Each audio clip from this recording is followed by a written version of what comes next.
ایک اور اہم خبر JUI کے سربراہ مولانا فضل الرحمان کہتے ہیں ملک میں امن و امان کی صورتحال ٹھیک نہیں ہے۔ 2 صوبوں میں بدامنی کی وجہ سے لوگ ووٹ ڈالنے نہیں آئیں گے۔ انتخابی مہم کے دوران ہمارا ایک بھی کارکن زخمی یا شہید ہوا تو ذمہ دار چیف الیکشن کمشنر ہوں گے۔ PTI کو الیکشن میں پروجیکٹ کرنے کے لیے کام ہو رہا ہے۔ PTI کے ساتھ کوئی زیادتی نہیں ہو رہی۔ الیکشن کے ساتھ آزادانہ ماحول ضروری ہے۔ عدالتی مارشل لاء کا ماحول بنا دیا گیا۔ الیکشن کمیشن کا دائرہ اختیار پورا ملک ہے۔ پشاور ہائی کورٹ ایک صوبے کا دائرہ اختیار رکھتے ہوئے کیسے فیصلہ دے سکتی ہے؟ الیکشن کمیشن حکم کا پابند ہے تو آزاد کیسا؟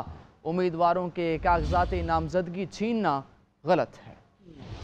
عام انتخابات کا اعلان ہو چکا ہے۔ امیدواران نے داخلی بھی کر لیے ہیں۔ ان کی داخلہ کے کاغذات کی جانچ پڑتال کے مراحل چل رہے ہیں اور اس وقت پوری قوم 8 فروری کی طرف متوجہ ہے۔ جمعیت علماء اسلام ایک بڑی اہم سیاسی مذہبی جماعت کے طور پر انتخابات میں حصہ لے گی۔ عوام سے ہمارا رابطہ اور ہمارا تعلق نظریات کی بنیاد پر ہے۔ بدقسمتی سے ہمارے نگران وزیر اعظم نے، جس کو شاید سیاست کے ابجد کا بھی پتہ نہیں ہے لیکن ملک کا وزیر اعظم ہے کہ ہماری قسمت، انہوں نے کہا ہے کہ قائد اعظم نے بھلا کہا ہو، ہم اس سے اختلاف کر سکتے ہیں۔ کل کوئی آدمی اٹھے گا اور کہے گا قائد اعظم نے بھلا دو قومی نظریے کی بات کی ہو، ہم اس سے اختلاف کر رہے ہیں، ہم ان کو نہیں مانتے۔ کس طرح متوجہ کیا انہوں نے؟ کیا پنڈورا بس وہ کھول رہے ہیں؟ اب پاکستان ایک ملک ہے، ایک حقیقت ہے، لہٰذا یہ چیزیں اسرائیل کے لیے دلیل نہیں بن سکتی کہ یہ فضا کیوں بنائی جا رہی ہے۔ PTI کے ساتھ زیادتی نہیں ہو رہی۔ PTI کو اس الیکشن میں پروجیکٹ کرنے کا کام ہو رہا ہے۔